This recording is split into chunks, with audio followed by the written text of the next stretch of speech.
Let's just get cracking. So first off, what's your name? Garth Atkinson. Now, we're going to have a talk today, and you said before you've had not much to do with courts till now, but now you're having some wins. Yep, well, yeah, I had two wins. Two wins at the end of last year for a case goes back to 2020 for the Homebush Rally, one of the first rallies in the middle of the lockdown, and then one from 2021, I think it was, and I sort of pushed them back. One was 2 years. Can I ask, where was the rally? One was in Homebush, up in Sydney, and then the other one was in Moruya, just down the south coast, past Bateman's Bay. Oh, yep. Yeah. And what were the fines exactly? So the one in Homebush was for fail to comply with a move-on direction, and the one in Moruya was fail to comply with a move-on direction and not wearing a mask while I had an exemption in my back pocket. Yeah. Oh, and they didn't care about that? Well, he never asked me. It was all about coming up to me and asking my name, and I said that's private information under the Privacy Act 1988. I said, am I under arrest and am I free to go? What crime have I committed? And they wouldn't answer me. They just all wanted the name to contract with me. So I said, have I under arrest? Am I free to go? I said that 3 times and they wouldn't answer me. So I said, I must be free to go then. And I went to walk away. They said, you're under arrest, threw me in the paddy wagon and took me back to the station. Had you been in a paddy wagon before many times? Well, only now, like since 2020, one time, which I got like... Now you got like frequent flyer points. Yeah, well, I was pretty stoked with myself at the first one because they had the riot squad at Homebush and they were trying to get my name. They're going, mate, just give us your name and we'll let you go. And I'm like, no, I'm not doing it. Like, I'm not complying. And then there was about 4 of these riot squad cops took me out of Homebush while they were still arresting everyone. And I was like giving myself a high five in the back of the paddy wagon going, yes, I've just taken down a whole lot of these guys. No, you got them off the field. Yeah, well, that's great because those guys are horrendous. Now, you said you're in Canberra in the library. Yep. Before we get back to the wins, you saw how they were then, how they were treating the old people. Yeah, that one old fella got beat up and they were coming in there just trying to intimidate the crap out of us. We got woken up the last morning when they got us out of there. They had their boats coming past and their four-wheel drives with their LRAD systems just blasting our eardrums and told us that we had an hour to get out of there or something, otherwise they're going to start coming and taking all our stuff. And we just had to sort of stand against this like psychological operation, basically. These meathead cops just totally coming in and threatening to bust our skulls, basically. And there was no sort of compromise with them, was there? No. They couldn't have said, do you think maybe they were trying to be brutal to us in order because they knew more people were coming and they wanted to stop? Well, I actually was talking to one girl there. She was apparently word of mouth sort of stuff, but one girl apparently had some legal background and they were trying to apparently take some stuff or serve the courts or someone. I can't remember the exact story about us actually having, or the elders there actually having the jurisdiction to let us stay there. I was at that meeting. And so that was sort of like they were trying to get us out of there before that was really established, so then we could have stayed there because we were right there in the centre or down the bottom corner of the Illuminati triangle in the middle of Canberra, holding our space. It was a beautiful spot right on the lake, and we're having the locals come past going, I hope you die. We're going, I love you. Yeah. Do you know the most amazing thing about Canberra was we were beautiful. Yep. And what I mean by beautiful is we weren't all attractive. We didn't like at the gates go, no, sorry, mate, you're too fat, you can't come in. No, but there was just a beauty to how we were. Yep. We were all looking after each other. Everybody was welcomed. And yet we were looking at what was happening is like we could see the emperor was naked. Yep. But they were looking at us and going, you guys are filthy, horrible, selfish, sort of virus-spreading people. So they saw us as something disgusting, and yet to me, it was the most beautiful gathering of people I've ever been a part of in my life. Yeah. Well, I actually, I'd come out of that before that. I was, we're down the south coast, evacuated with the bushfires and stuff. Oh, yeah. That was a beautiful experience as well. Like really just having all these walks of life coming together, and it was sort of same sort of camaraderie as well. Like that everyone was looking out for each other. What do you need? How are you going? And all this sort of stuff. And then a couple of months later, people are fighting in the aisles over toilet paper and all this bullshit, and it was just such a contrast. Yeah. And then being someone so outspoken just from the start, going, nah, I could totally, I knew that it was all a bunch of bullshit, and just being in a small country town, the division for being someone who never wore a mask, never went along with it, not QR code, don't do the hand sanitizer, I don't do any of it, Yeah. And then people just, my dad was at a rally up in Sydney, one of the ones, the really big ones up at Town Hall, and one of my mate's mums, who I grew up, basically spent half of my childhood at their house, it was one of those hangout places, she was like, I heard Garth was up at the buddy rally up in Sydney, I should dob him in, he might bring COVID back to the town. And it's just like, wow, I wasn't even there. I would have loved to have been there, but I couldn't get there, and it's just like, just seeing what these people would do. And my mum as well, I was giving her all the information, and she's getting abused in the middle of the street from some of these programmed slaves. And What do you think happened to them, that they somehow switched off their critical thinking, switched off their decency? Because when I was at the Shrine, or even these other ones where we're getting pepper sprayed, you'd come back. I remember doing a rant in the car, one of my first rants, just because I had to process what I'd just seen, and I'd been pepper sprayed too. And we were non-violent, and the police were brutal. And then people I know are going, they should have used real bullets. I'm going, really? You want to see grandmothers shot? Yeah. And it was the same even when that grandmother got pushed down in Melbourne and pepper sprayed.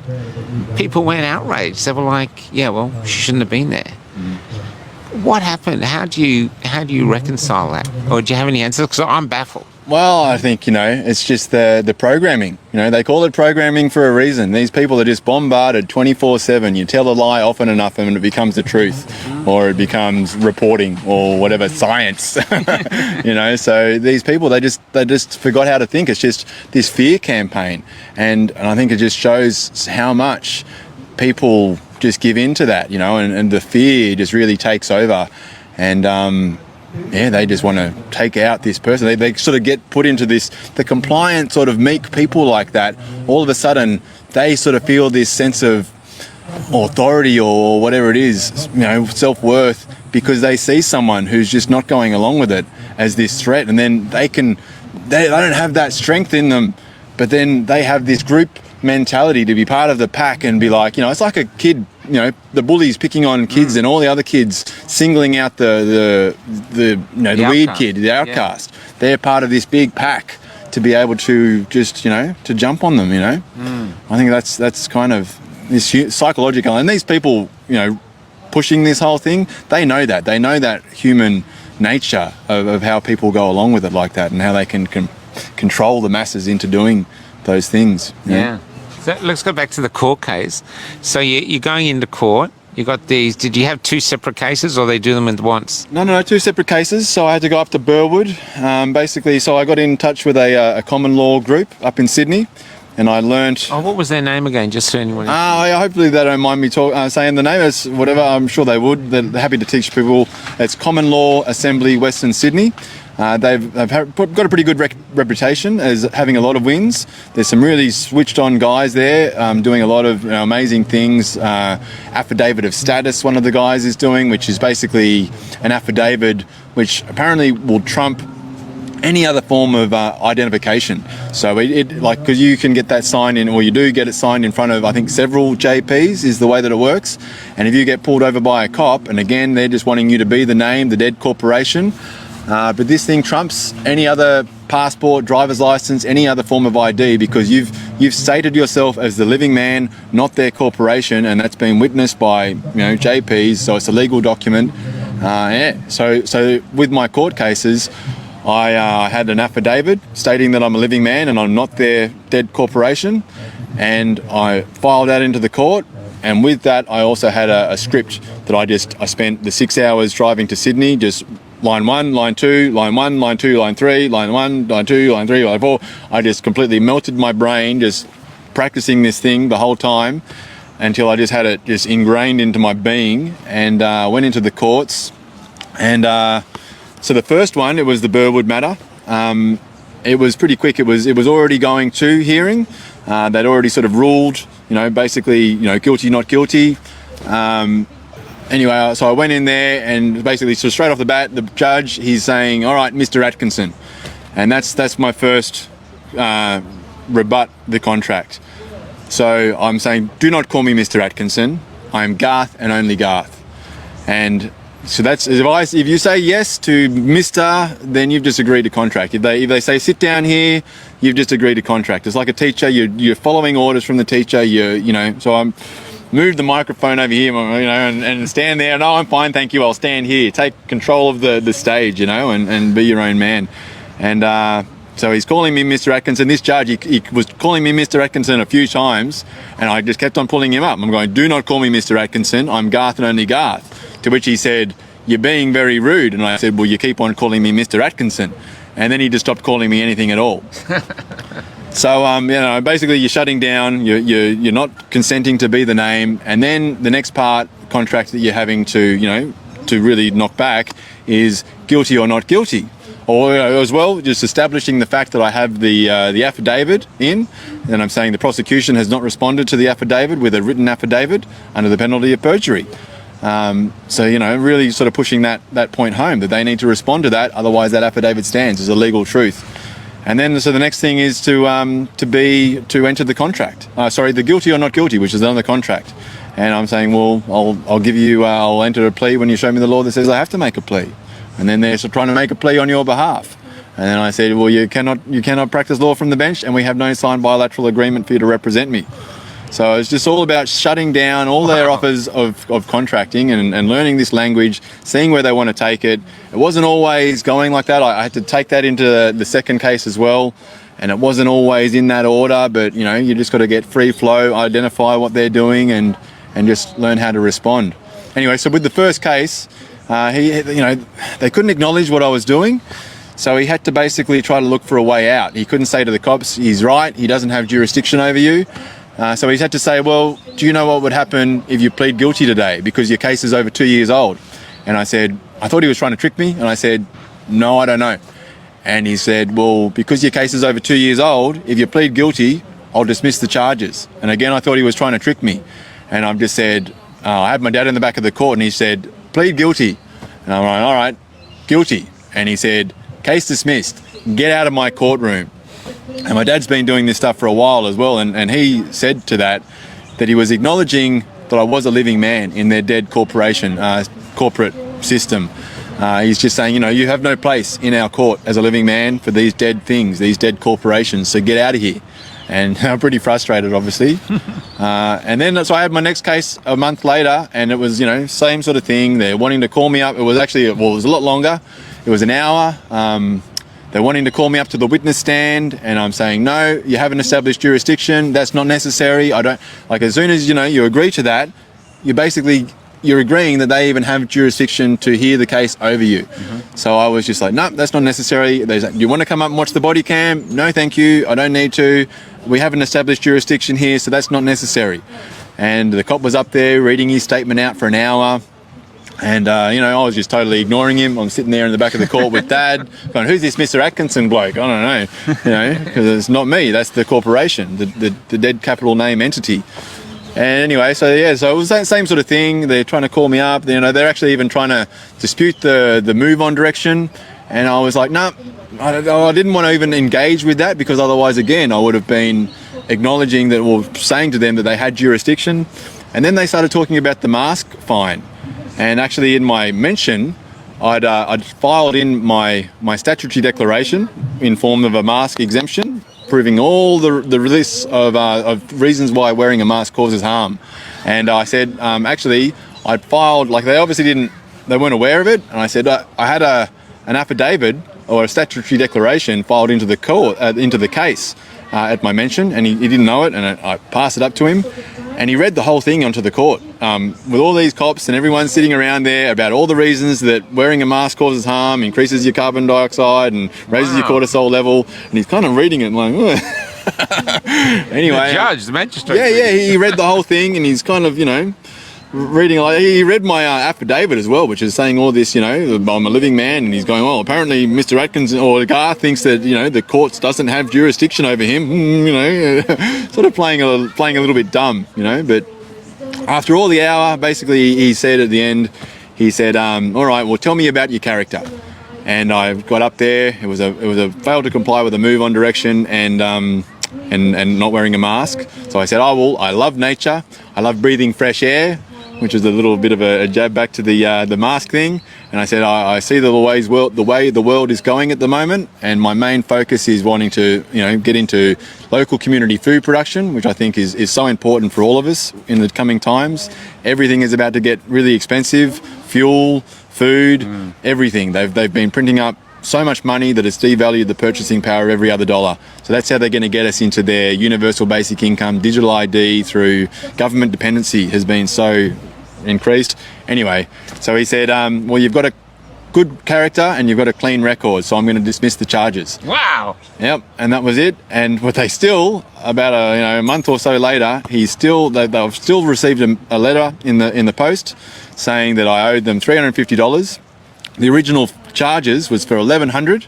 That's why I didn't say that as well. So at the mention, they tried to intimidate me. I went to the mention, I was in there. They said, if you want to take this to your hearing and stand up for yourself, you can plead guilty right now and pay us $1,100. You want to take this to your hearing, we're going to jack up the charges to $11,000 per charge. And I had to stand there in the face of that and say, righto, let's go. So it was $22,000 I was up against from $1,100. And then after they've dismissed the charges, they've still sent me a $350 penalty notice for victims support levy and court fees levy. So I've taken it back to appeal. I'm like, no, what part of no don't you guys understand? So I'm back in there in February at the district court. And I'm going to keep on being the squeaky wheel in the system and not complying. So can I ask you, I love it. You've almost answered it in it. But this is a question now I'm interested in for the people out there. There's a great essay to read. It's on the Albert Einstein website called From Dictatorship to Democracy. And it's free to download. And there's got this man, Gene somebody, I've got to remember his second name. And he's done a study on resistance groups throughout history. Ones that have succeeded, one that have failed, why they failed, why another one succeeded. One thing he says is that the braver ones amongst you have to sort of foster, basically sort of kindle the bravery in the ones who want to join you but are not quite there yet. So, and obviously yourself, you don't have an issue with it. You're enjoying yourself, which is great. But how have you changed from before you'd never even heard of the word COVID to now? Well, I think I've always sort of been a little bit of resisting authority. I concur, even though I just met you. But I don't know. There was a real sort of sense of empowerment and self-worth that it's all built up in. Like just really standing in the face of that, and man, it was a pretty stressful time the last 2 years, as well being part of a small town and kind of this division. And just all the stuff with the court cases and all these, a lot of the paperwork, which I was very lucky to have my dad, who'd had a lot of experience in staying out of the courts with some of this common law information. But yeah, just having to find some sort of grounding in the face of all of that, all this sort of stress and everything building up, and then just still finding that center. And just standing against it anyway and just pushing through, even though there's all these emotions and everything bubbling up. And yeah, just finding that strength, that inner strength to just stand in there. And, as you said before, and some of the people here have said, at our meeting here today, we've got to be that change, I mean, if we can't stand on our feet against this thing, then what are we doing? What are we even here for? I'd rather whatever experience I've come here to be like. If I can't stand against this after seeing this for what it is, then we may as well just lay down and die in a puddle of shit over in the corner. Puddle of vaccinations. Exactly. So this is what I'm doing. I don't have my own kids, but I've got some stepkids and I've got my nephews and things like that, and we've got to do this for future generations, Yeah, great. Well, that answers both questions in one, so very much thank you. Thanks, Michael. Thank you. Love your work, mate.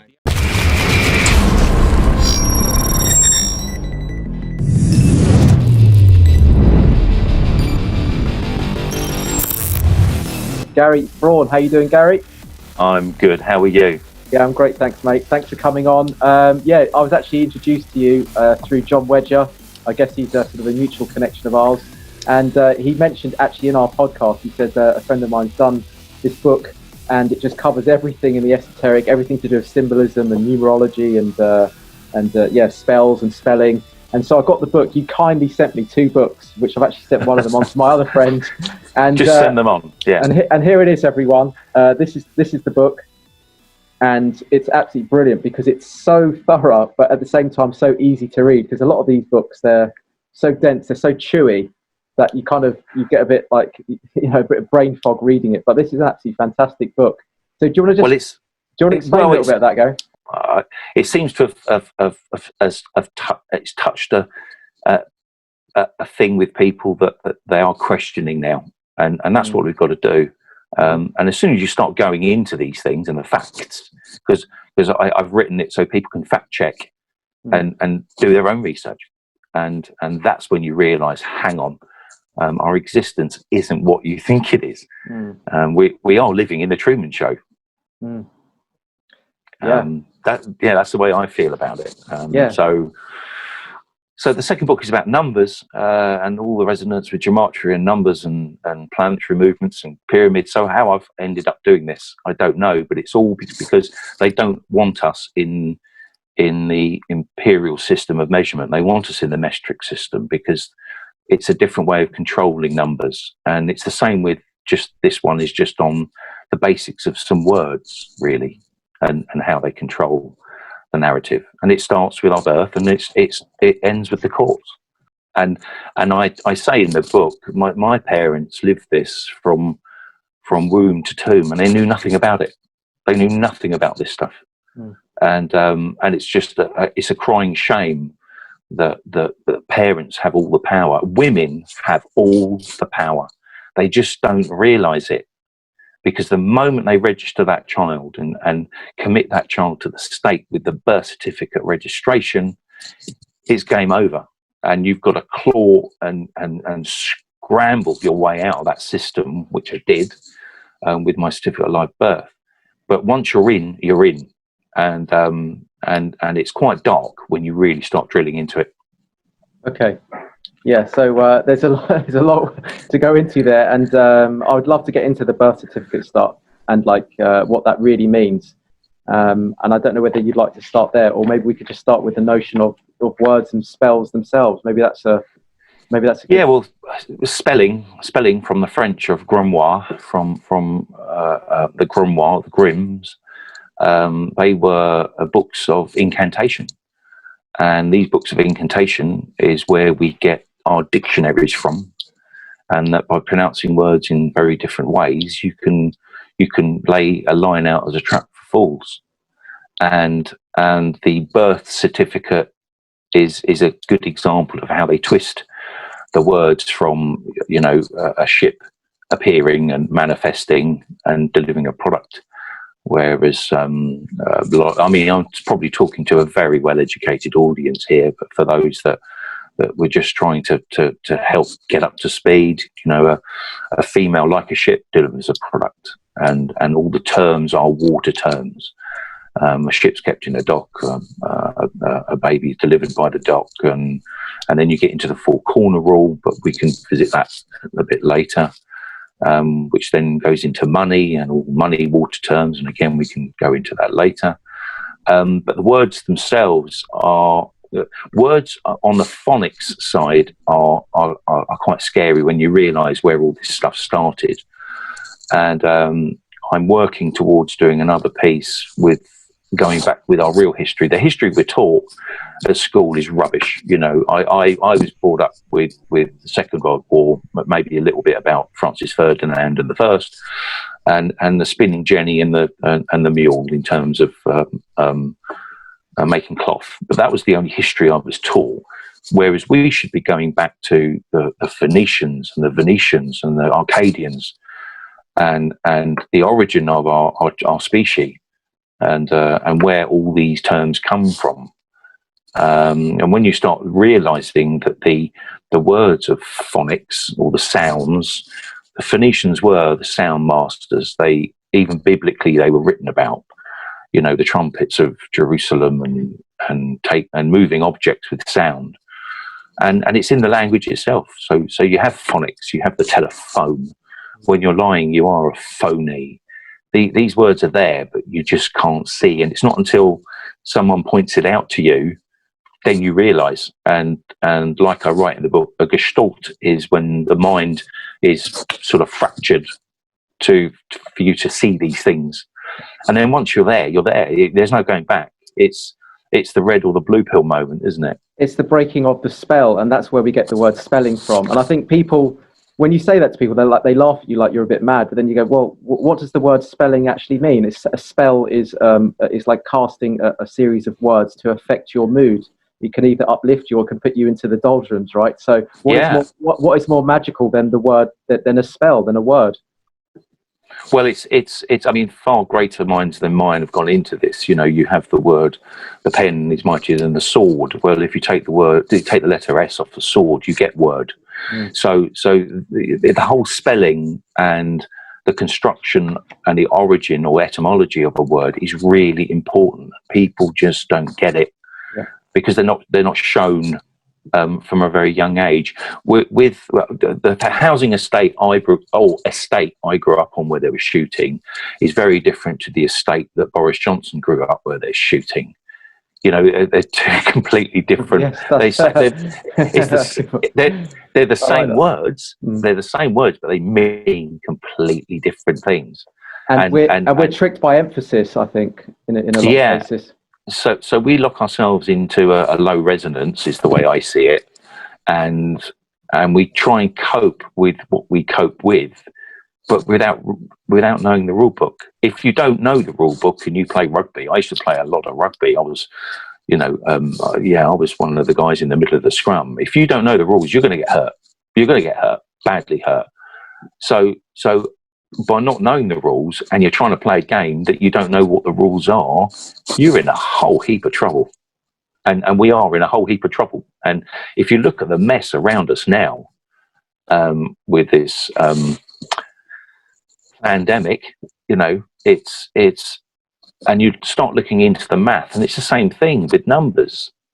People aren't doing their homework to realise it's a complete scam. There aren't bodies in the streets, and yet our hospitals are apparently packed full, and people are queuing up for this jab. It's incredible how we've fooled ourselves into not doing the work. Yeah, I mean, I actually did a video, a podcast interview with Thomas Sheridan. We were talking about what we're actually in. They're trying to draw us into a religious cult. So you've got like the clapping, then you've got like the repetition of mantras. You know, stay home, save lives. You've got the ultimate salvation, which is the vaccine.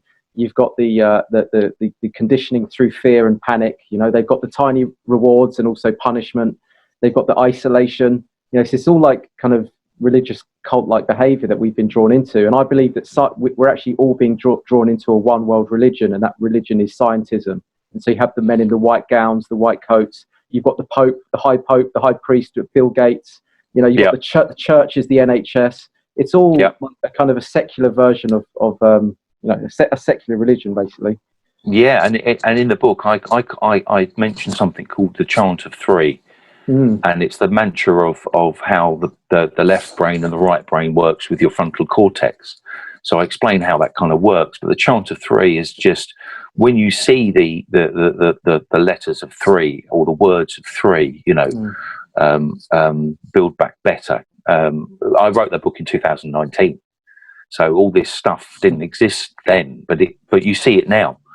You know, protect the NHS, stay at home, save lives. You know, it's from the war. You know, we need you. Mayday, Mayday, Mayday. It's the chant of three, and it's the mechanism in which you actually convince the human mind of something you remember. So it's a method of making people remember something by only taking a glimpse at it, and it just resonates and stays within the left part of the brain. And they use this stuff. They're using stuff on us now all the time. But I visit that in the book. And I hate to say it, I was looking at something that has become very apparent, much to my disappointment. It's scary how we're just letting ourselves down as humans. We're just not putting in the work. We've become lazy. The education system is just destructive. The medical system is killing people, and our courts are corrupt beyond imagination. But most people only know that when they end up going into it's actually not a court, it's called an administrative hearing, but we can really get into that if you want to. Yeah. But the courts themselves as words, are quite important, because courts use terms of water. The higher the court means the deeper you're in it. You're up to your neck in it, and you're held in a dock. Well, a ship's kept in a dock, and all the terms even within the Latin of courtrooms, that they really do a number on us, and it all goes back to Black's Law Dictionary, because Black's Law Dictionary really is their mantra of information. I don't know if you're aware of Black's Law, but Black was an American heavy drug user who created the dictionary of Black's Law, which all legal types use. Now, I don't use the term solicitor, I don't use the term judge, I don't use the term attorney. I call them legalers, because we've got the legal system and the lawful system. And the legal system is the system of Black's Law. The lawful system is common law. And I basically shred the difference between common law of the land, cause no hurt, no harm, no injury. That's what you shouldn't do under God's law, or your creator's law, if you want to call it that, if you're not religious. But with the Admiralty Maritime system, the Black's Law system, when you're given your birth certificate, something is created called a person.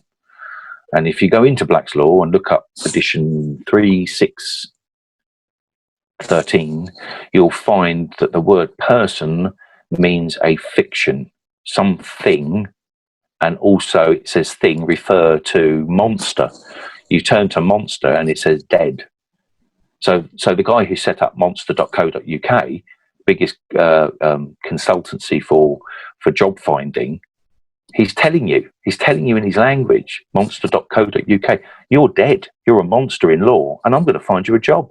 So this is where these words become really important, because if you're not careful, you will drown. And with the word person, all sorts of things are then created in a courtroom.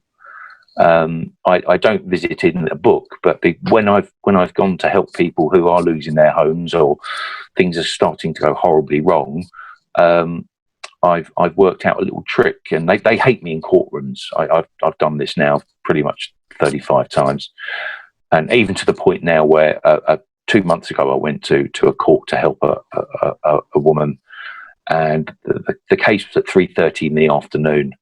I got there early. I got there at 8 in the morning, because they moved the case till 9 o'clock, because they knew I wouldn't be there.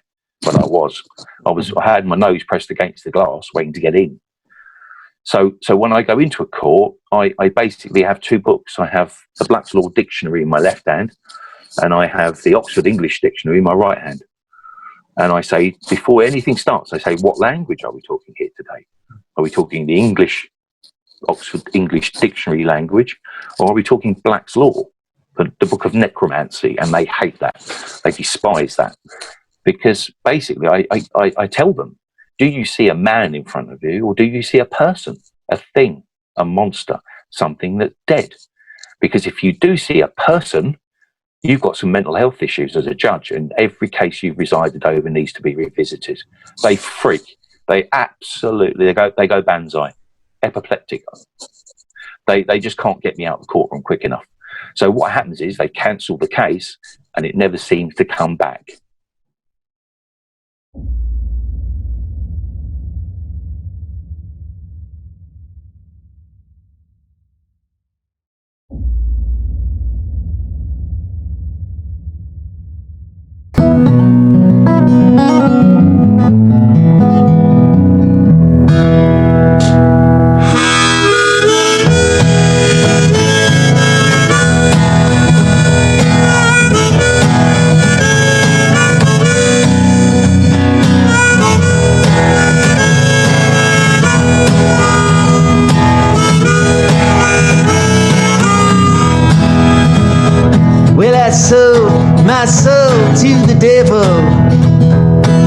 sold it for fortune and for fame.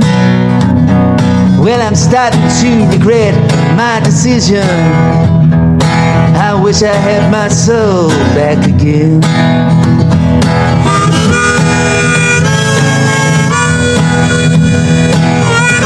Why do you still do it? Why are you still out here? Well, it goes back to the destiny thing. I made a tough bargain with it, you know, a long time ago, and I'm holding up my hand. Well, I sold it to the chief commander. In this world, in a world we just don't see.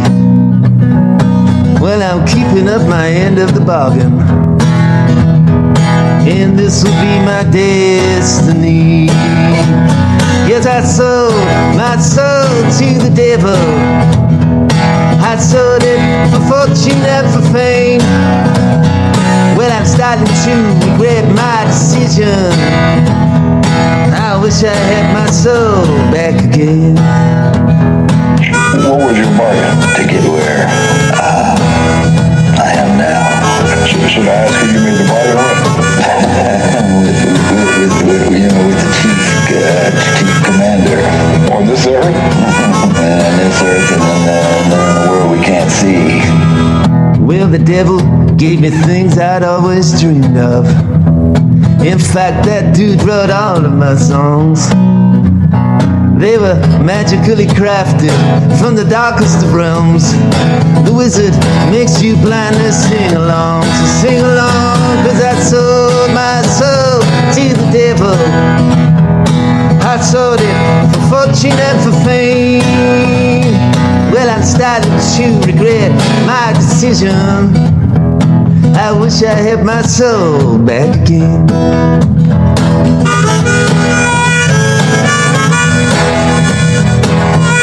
Try to sit down and write something like that. There's a magic to that, and it's not Siegfried and Roy kind of magic. You know, it's a different kind of penetrating magic. Well, I wish I never went to those crossroads to make a deal that got me where I am. Look into my eyes, you can see I'm dead inside. My soul is gone and I'm a broken man. 'Cause I sold my soul to the devil. I sold it for fortune and for fame. Yeah, I'm starting to regret my decision. Yeah, I wish I had my soul back again.